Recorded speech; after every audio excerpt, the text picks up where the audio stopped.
নমস্কার বন্ধুরা, আশা করি আপনারা সবাই সুস্থ আছেন এবং ভালো আছেন। বন্ধুরা, আজকে আমি আলু গাছ লাগাবো। তার জন্য আমার ব্যালকনিতে এতটুকু মাটি নেই, কোনো টবও নেই আর কোনো জায়গাও নেই।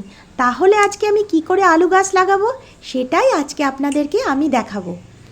বন্ধুরা, এখানে দেখুন কত সবজির খোসা আমি রেখেছি। এখানে রয়েছে আলুর খোসা, রয়েছে পেঁয়াজের খোসা, রয়েছে রসুনের খোসা, রয়েছে আর শুকনো করে রেখেছি ডিমের খোলা, সেইগুলো আমি এখানে জমিয়ে রেখেছি। বন্ধুরা, যেহেতু আমি ব্যালকনিতে বাগান করি, আমি কিন্তু সব রকম সবজির খোসা জমাতে পারি না, কারণ প্রচুর তালে পচা গন্ধ বেরোবে এবং খুব অসুবিধা হয় যাকে তখন থাকতে। তাই কিছু কিছু সবজির খোসা আমি বিভিন্ন জায়গাতে এইভাবে জমাতে থাকি। এখানে যেমন অনেক সবজির খোসা জমিয়েছি, আর নিচের দিকে রয়েছে শুকনো গোবর, দেখুন গোবর সার রয়েছে, আর ওপরে বেশ কিছু সবজির খোসা রয়েছে। আজকে আমি যে আলু গাছের জন্য জমিটা তৈরি করব, এই সব জিনিস দিয়েই কিন্তু জমি তৈরি করব। আমি কিন্তু এখানে এতটুকু মাটি ব্যবহার করব না। তো চলুন বন্ধুরা, আপনাদেরকে দেখাই। আর এই যে টবটার ভেতরে আমি গাঁদা গাছ লাগিয়েছিলাম, এই গাঁদা গাছটা মারা গেছে।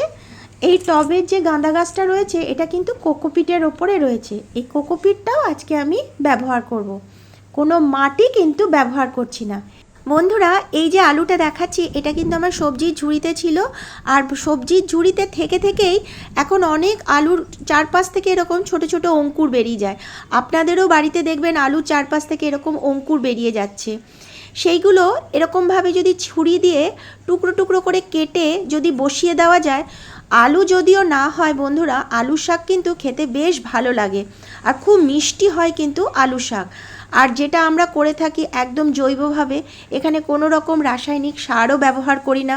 দেখুন বন্ধুরা, আমাকে কিন্তু আলু এইরকম শাক খাওয়ার জন্য আমি কিন্তু নার্সারি থেকে আলুর কোনো বীজও কিনে আনিনি। বিনা পয়সাতেই কিন্তু আমি আলু গাছের জন্য চারা পেয়ে যাচ্ছি ঘর থেকে। আপনারাও কিন্তু আপনাদের আলু গাছের যদি এরকম অঙ্কুর বেরিয়ে যায়, সেগুলো যদি এরকম টুকরো টুকরো করে কেটে বসিয়ে দেন, অন্তত শাক তো আমরা খেতে পারবো। দেখুন অনেকগুলো গাছ বেরিয়ে গেল। এগুলোকে আমি এবার মাটিতে পুঁতে দেবো। কিন্তু এইবার দেখাবো কোন জায়গাতে আমি আলু গাছগুলো লাগাচ্ছি। দেখুন অনেকগুলো হয়ে গেছে চারা। এইবার এগুলোকে আমি একটু সাইডে করে রেখে দেবো। এই যে দেখাচ্ছি বন্ধুরা, দেখুন এই আমি একটা প্যাকেট নিয়ে নিয়েছি। এটা হচ্ছে আটার প্যাকেট। আমরা অনেকেই এখন আটা চাকি ছাড়াও আমরা প্যাকেটের আটা খেয়ে থাকি। এটা হচ্ছে সেই আশীর্বাদ আটার প্যাকেট। এই প্যাকেটের ভেতরেই আমি আজকে আলু গাছ লাগাবো, কারণ আমার এতটুকুও টব নেই আর কোনো জমিও নেই। প্রথমে প্যাকেটের নিচে আমি কয়েকটা ছিদ্র করে নিচ্ছি, যাতে জলটা ঠিক মতন বেরিয়ে যেতে পারে। আমি কাঁচির সাহায্যে কয়েকটা ছিদ্র করে নিচ্ছি। আর এই যে প্যাকেটগুলো বন্ধুরা খুব শক্ত হয়, এগুলোর ভেতরেও কিন্তু আমরা গাছ খুব ভালোভাবে কিন্তু লাগাতে পারি। যদি টব না থাকে, আমাদের অনেক সময় জমিও না থাকে, ছাদ বাগানেও যারা বাগান করে থাকেন তারাও কিন্তু এই ধরনের শক্ত শক্ত প্যাকেটে গাছ অনায়াসে লাগাতে পারেন। যেমন অনেক সময় আমরা এখন চাল কিনে থাকি, তার জন্য গ্রো ব্যাগের মতন চালের বস্তাগুলো হয়ে থাকে, সেই চালের বস্তাতেও যেমন আমরা গাছ করে থাকি, এই শক্ত শক্ত প্যাকেটের ভেতরেও কিন্তু বন্ধুরা আমরা খুব ভালোভাবে গাছ করতে পারি। আর এইগুলো হচ্ছে নারকেলের ছোবড়া। আমি নারকেল কিনে নিয়ে এসেছিলাম, ওপরে যে ছোবড়ার মতন অল্প একটু ছিল সেটাও আমি ফেলিনি, সেটাও রেখে দিয়েছি মাটি তৈরির জন্য। তো প্রথমে আমি ওটা দিলাম, তারপরে এই দেখুন সবজির খোসাগুলো আমি ওপর থেকে দিয়ে দিচ্ছি। একদম বন্ধুরা নর্মালভাবে আমি মাটি তৈরি করছি। কিন্তু সবথেকে মজার ব্যাপার দেখুন, কোনো রকম কিন্তু মাটি আমি এখানে ব্যবহার করছি না। আমি সবজির খোসা দিয়েই কিন্তু অর্ধেকটা জায়গা দেখবেন বন্ধুরা ভরে যাবে। আর টবে যে কোকোপিটটা ছিল সেটা পুরোপুরি আমি ওপর থেকে দিয়ে দিলাম। এইবার প্যাকেটটাকে একটু মুড়িয়ে নিচ্ছি, কারণ অতটা সবজির খোসা বা অত কোকোপিটও কিন্তু আমার নেই। দেখুন বাকি ওপরে যে সবজির খোসাগুলো ছিল সেগুলো আমি এবার কোকোপিটের ওপরে দিয়ে দিলাম। এবার ওপরে যখন আমি আলুর চারাগুলো বসাবো, থেকে থেকে দেখবো কি এই সবজির খোসাগুলো জল পেয়ে পেয়ে না পচে যাবে এবং খুব সুন্দর একটা কিন্তু সার তৈরি হয়। এই ধরনের সবজির খোসার ওপরে যখন আমরা মাটি তৈরি করে থাকি এই সবজির খোসাগুলো দিয়ে, তাহলে কি হয় বলুন তো বন্ধুরা, অত কিন্তু আমাদের গাছে খাবার দাবার প্রয়োজন হবে না, কারণ এই সবজির খোসাগুলো থেকেই গাছ যথেষ্ট তাদের খাবার সংগ্রহ করতে পারে। কারণ পেঁয়াজের খোসা আর আলুর খোসার মধ্যে তো রয়েছে প্রচুর পরিমাণে পটাশিয়াম। সেটা আমরা মোটামুটি সবাই জানি। আবার ডিমের খোসার মধ্যে রয়েছে প্রচুর পরিমাণে ক্যালসিয়াম, আবার আলুর খোসার মধ্যেও রয়েছে প্রচুর পরিমাণে ক্যালসিয়াম। বন্ধুরা, এই যে সবজির খোসাগুলো রয়েছে, সেই সবজির খোসার মধ্যে সব রকমই গুণাগুণ বলতে গেলে কম বেশি সব কিছুই কিন্তু পাওয়া যায়। কোনোটাতে বেশি, কোনোটাতে কিছু কম। দেখুন, আমি নিচ থেকে যে গোবর সারটা ছিল সেটা আমি ওপরে ভালো করে দিয়ে দিলাম।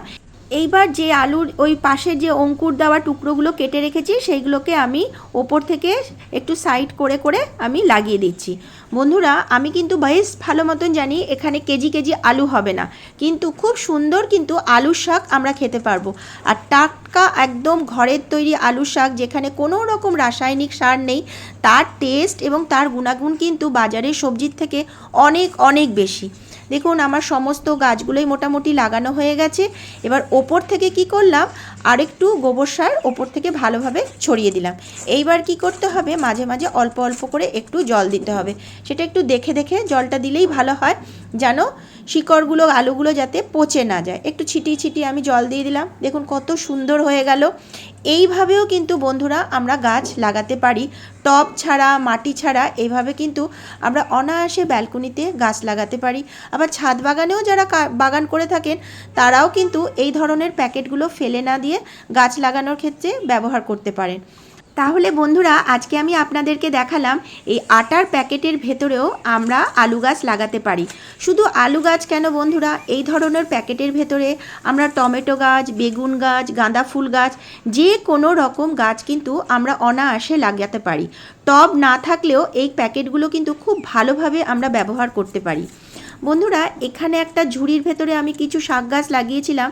সব শাক গাছ বেরোয়নি, অল্প কটা বেরিয়েছে। তো পাশের কিছু জায়গা রয়েছে, সেইখানে আরও কিছু দেখুন আলু গাছ আমি লাগিয়ে নিচ্ছি। এখানে আলু হবে না, কিন্তু আলু শাক কিন্তু বন্ধুরা খুব সুন্দরভাবে আমরা বাড়ির থেকে তৈরি করা একদম ব্যালকনিতেই পেয়ে যাব। বন্ধুরা, আমরা ছোটোবেলা থেকেই শুনেছি কোনো জিনিসই কিন্তু ফেলানি যায় না। যেমন মা সারদা মা বলেছেন, কোনো জিনিস কখনো ফেলবে না, কখনো না কখনো সেটা কাজে লেগে যাবে। এই যে আমি আপনাদেরকে দেখালাম আটার বস্তার ভেতরে গাছ লাগানো, এই আটার বস্তাগুলো খুব শক্ত। আমরা কিন্তু টব কিনে পয়সা খরচা না করেও এই আটার বস্তার ভেতরে গাছ লাগিয়ে কিন্তু খুব সুন্দরভাবে কিন্তু আমরা গাছ করতে পারি। বন্ধুরা, পয়সা খরচা করেই যে সুন্দর বাগান করা যায়, এটা কিন্তু একদম ভুল ধারণা।